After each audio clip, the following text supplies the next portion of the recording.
que vous vous trouvez actuellement à Damas. Monsieur Mason, quelle analyse portez-vous sur ces attentats terroristes meurtriers qui ont secoué la capitale syrienne Damas?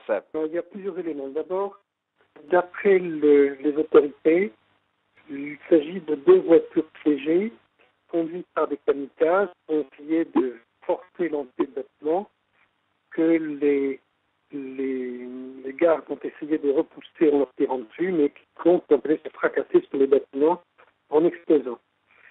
Moi, j'étais dans le quartier juste à côté, j'ai entendu les explosions, mais je n'ai pas entendu les coups de feu, donc je ne peux pas confirmer le détail de cette présentation.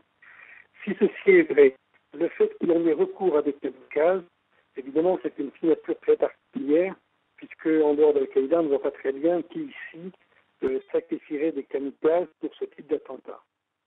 Et s'il s'agit bien d'Al-Qaïda, alors on doit relier cette information au fait que les responsables d'Al-Qaïda en Libye sont maintenant à la tête de l'armée syrienne libre. Ils sont installés, leur état-major est installé dans une base militaire turque à Iskenderun. Et depuis là, ils dirigent les opérations. Et de la même manière, on a vu dans les derniers jours de très nombreux combattants d'Al-Qaïda arriver au Liban où ils se sont implantés dans un prétendu camp de réfugiés syriens. Et ceci a été dénoncé par le chef d'état-major de l'armée libanaise.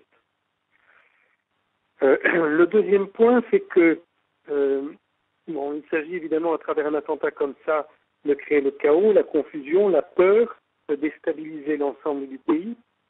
Mais les réactions de la population n'ont pas du tout été des réactions de peur.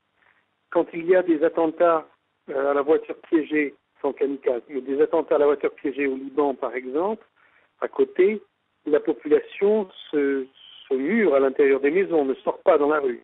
Tandis que là, au contraire, immédiatement, tout le monde s'est rallié dans ce quartier. Il y a eu une très grande manifestation.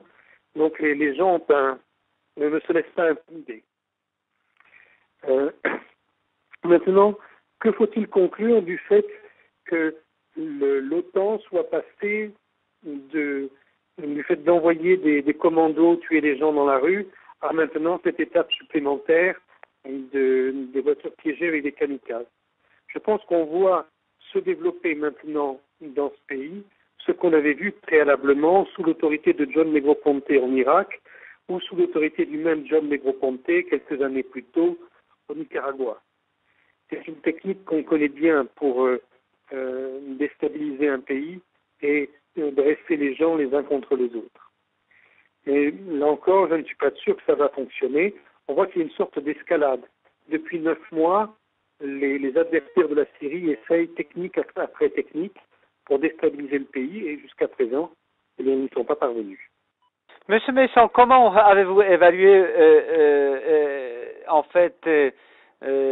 comment vous avez en fait évalué cette réaction des autorités américaines? Vous savez, les États-Unis ont dit que ces attentats ne devront pas empêcher la mission des observateurs arabes. Autrement dit, les autorités américaines ont tenté de suggérer en quelque sorte que ça pourrait être l'œuvre du gouvernement syrien.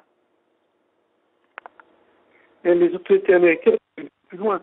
C'est-à-dire par la voie de parole, ils se sont contentés de suggérer, et par la voie des télévisions et des radios qui sont financées par le département d'État, je pense à Al-Oura, qui a été après reprise par Al Jazeera et Al Arabiya, les journalistes financés par le département d'État ont expliqué que oui, certainement, c'était une opération qui était créée par le gouvernement pour essayer d'intimider la Ligue arabe.